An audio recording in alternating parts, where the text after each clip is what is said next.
And it is time for spring cleaning. Speaking of changes, we've got a quick and easy way for you to get rid of all those old papers and electronics safely, things that you just don't throw out right away. Joining us to talk about the upcoming Crime Stoppers Shred It Day is Gary Woodruff. We love Gary. Thanks for being here. Thank you for having us. Yes. Okay. So for those that don't know, we're talking about Shred It Day, shredding things. What is it about? Yeah, it's a tradition here in central Indiana. It's a fundraiser ultimately for Crime Stoppers, but it's also a way for people to get rid of any paper products that might have their personal information on it, electronics for recycling.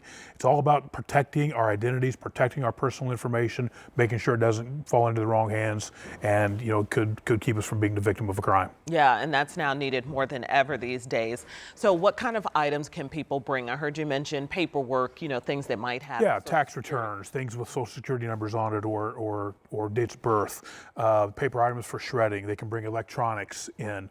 There's $5 per box for paper items to be shredded. $20 if an item has a screen to it. That's just the recycling fee that has to be paid by Crime Stoppers. And then people can also bring in prescription medications that are no longer needed.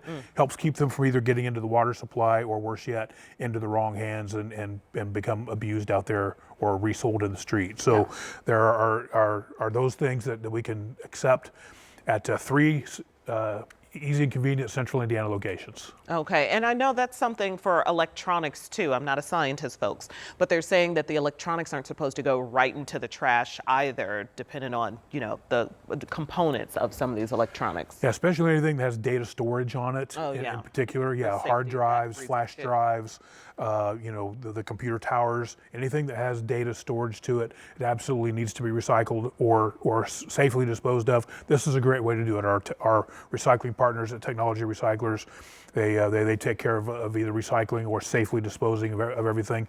And ultimately, all the proceeds go to supporting Crime Stoppers. No tax dollars go to support Crime Stoppers of Central Indiana. It's all donation driven. It's a 501c3 not-for-profit organization that it's the 262 tips line that we all talk about whenever there's a crime.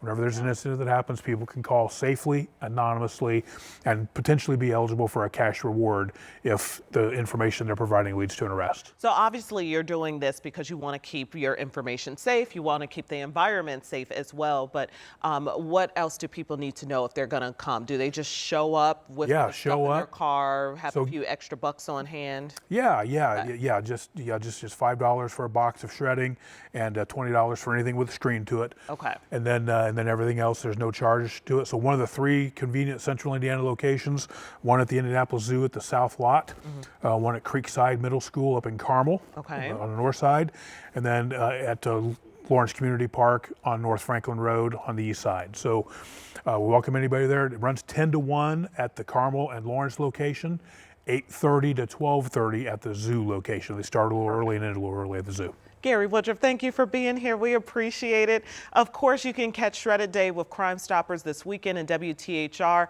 is, of course, helping out with this. He just mentioned the south lot of the Zoo and a couple other locations. You can go to WTHR.com/shred. We'll be right back.